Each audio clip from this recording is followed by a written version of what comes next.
I covered Max Steel versus Godzilla before, but I also not haven't watched the series in a long time, and I got a lot of information wrong. Yeah, I guess I might captain my around the yards planetary to maybe Dwarf Star, around where Godzilla was, and he gets at much higher than that. I did say he had planetary consistent feats, which he does, but Max Steel can get much higher than this Dwarf Star.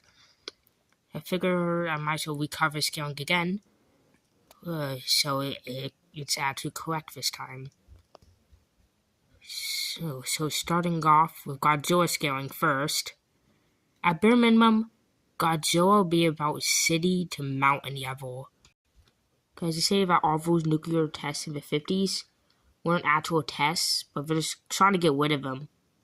So yeah, the most powerful one got up to 57 megatons, I think. So yeah, that's city plus. He also took the nukes of the modern day and King of Monsters to power him up into supercharged Godzilla. In fact, a nuke can calc all the way up to 120 teratons, or a yards country level. He also got hit by the Permian extinction event, which been calced all the way up to multi-continental. He also fought Jinsen Mushi over Muto Prime, which can create magnitude 12 earthquakes with strikes. These earthquakes can get all the way into the yards country ranges with seismic energy, and he's like island to yards island, with just the mere power of it. Muto Prime could also whip into the Earth's crust at supersonic speeds. He's got into the multi-continental plus ranges, and Godzilla killed her while weakened. Early Godzilla's easy in the multi-continental ranges to make this more consistent. In 2021, while weakened and holding back, was able to drill a hole into whole Earth, which gets to at least like island level if you just assume he broke the rock, but can get all the way up to multi-continental at least, since he actually vaporized all of it on the subatomic scale and even quantum scale, while possibly declaring whole Earth portals. And with a mid-end that can get to moon level and a high-end small planetary. He also fights against King Ghidorah, which can create massive hypercanes that is the size of Brazil. Just generating these as large country level and moving from a kinetic energy can get from multi-continental to moon level. When he evolved, he was able to take on Simu, which is confirmed to be able to destroy the entire planet.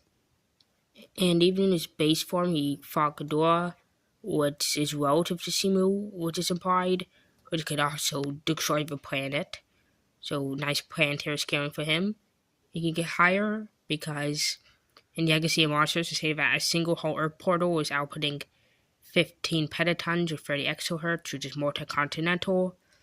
If an upscale this with a model we saw in GBK for the entire whole Earth, and it'll be outputting at least planet levels of power, 8 times or more of energy needed to destroy real Earth. And at high end, it'll be over 40 watertons or dwarf star level.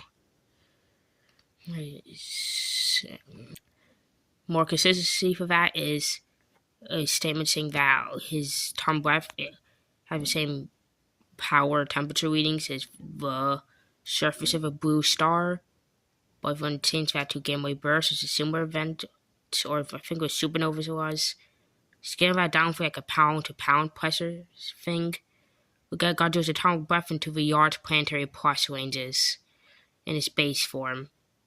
Evolved is double that and 20 times more, while supercharged, and burning's higher than that, even though he can't go burning normally. But we will give him his evolved state for this battle.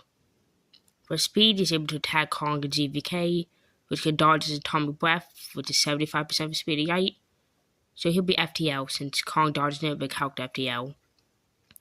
Mechagodzilla intercepting it but calced times FTL, but Mechagodzilla's beam should be faster than Godzilla. But at max, you can say Godzilla's almost twice the speed of light. Max Steel, just like Godzilla should be at least like multi-continental planetary. But getting into your feats, he survives Dread's like death, quote unquote death, in the first season, which caused a massive explosion. Which, if we assume that he was in space, which it was shown later that they were in space, the explosion almost hit skyscrapers, which means the explosion was at least 62 miles, which gets into the Yards mountain ranges. It could possibly get into island level if you highball it. Into higher ends, though, there's a statement from Meta Elementor that he conquered whales, which means he probably like surface strike them, well not actually destroying them probably, but he's just able to. If not, he actually did do it. So that gets into multi-continental ranges if you're assuming you have an Earth size. Depending on the size, there could be anywhere from like yards country to like yards planetary. Anywhere from like Mercury to like Jupiter size. I would say multi-continental for a mid-end. As a high bar, you could get this to planetary, assuming they could destroy them, but he wouldn't. Well, he didn't. Not from Magneto or the Yalm to anyway. So it should be about multi-continental. And high max modes like Cannon and Heat is on par with this. He is probably even above it. But that's just because it's hacks. But should be at least multi-continental there. Morphos made a shockwave that covered the entire planet, which would be planetary if he had to use for shockwave for destruction. And by the end of that special, Max scales above Morphos to a varying degree, so he'll also be planetary that way. Going back a season, Magneto's whole goal for like 16 or years is just to consume Earth, so he'll be absorbing the power of Earth, which is planetary. And then by the middle of season 2, Max scales above him. Then Magneto scaled above him. Then he scaled above Magneto again by season 3. So he'll be varying levels of the planetary. Then eventually Magneto decided to just destroy Earth. So if he had enough energy to destroy that would be planetary. Then Max scales massively above him by the time Morphos comes around. So he'll just be planetary too. We get him higher because Magneto stated that he absorbed countless whales before. So with most people definitions of countless, of 1,000 to 1,000,000, i.e. Earth relative-sized planets. So that would be anywhere from yards planetary to dwarf star level he would be at. Moving on, Max, since he got walker mode, basically one-shotted Magneto, at least he could have. So he'd be 10 times stronger than him. Then Magneto scaled above him by the end of season 2. And then Max was at least relative to that in season 3. So he should be 10 times higher than that. So this deeper levels into yard planetary to dwarf star level. We get to Morphos and he gets a yacht stronger. Since Morphos comes around and absorbs Max's power, he basically easily dominates Max. You can easily say he's like twice as strong as him at this point. Then Max gets to dual strike modes, easily dominate him, so at least twice as strong as that. If not, possibly even a 2-shot gap stronger. Then all of Max's enemies at that point is applied to be able to beat him, so at least equal to Max. Then Morphos, after getting the power of his true ability, basically able to use more than one mode at once. He basically dominates all of Max's enemies at the same time.